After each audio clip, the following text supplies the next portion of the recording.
এই ভিডিওতে আমরা চৌবাচ্চা এবং পাইপ সংক্রান্ত একটি গুরুত্বপূর্ণ সমস্যার সমাধান একটি অদ্ভুত ট্রিকের সাহায্যে করব।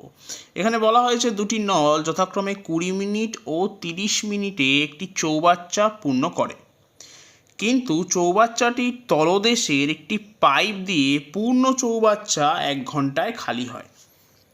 চৌবাচ্চা খালি অবস্থায় 3টি নল একসঙ্গে খুলে দেওয়া হলো। কতক্ষণ পর তলদেশের পাইপ বন্ধ করা হলে চৌবাচ্চাটি 14 মিনিটে পূর্ণ হবে তা জানতে চাওয়া হয়েছে। এখন 20 মিনিট, 30 মিনিট এবং 1 ঘন্টা অর্থাৎ 60 মিনিটের লসাগু হলো 60, এবং আমরা ধরে নেব যে চৌবাচ্চার আয়তন 60 ইউনিট। তাহলে যে নলটি 20 মিনিটে চৌবাচ্চাকে ভর্তি করে সেই নলটি 1 মিনিটে ভর্তি করবে 60/20 অর্থাৎ 3 ইউনিট। যে নলটি 30 মিনিটে চৌবাচ্চাকে পূর্ণ করে সেই নলটি 1 মিনিটে ভর্তি করবে 60/30 তার মানে 2 ইউনিট।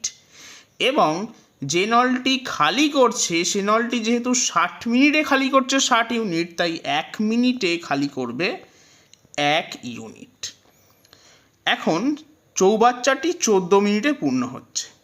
তাহলে যদি শেষ নলটি না থাকতো তাহলে 1 মিনিটে পূর্ণ হতো 3 + 2 তার মানে 5 ইউনিট। তাহলে 14 মিনিটে পূর্ণ হতো 5 × 14 তার মানে 70 ইউনিট। কিন্তু চৌবাচ্চার আয়তন 60 ইউনিট, তার মানে 10 ইউনিট খালি হয়েছে এবং খালি করেছে এই নিচের যে পাইপটি আছে সেইটি, অর্থাৎ চৌবাচ্চার তলদেশের যে পাইপ আছে সেইটি। এখন এই পাইপটি আবার 1 মিনিটে খালি করে 1 ইউনিট, তাহলে 10 ইউনিট খালি করতে সময় নেবে 10 মিনিট। তাহলে সঠিক উত্তর হবে অপশন সি, 10 মিনিট।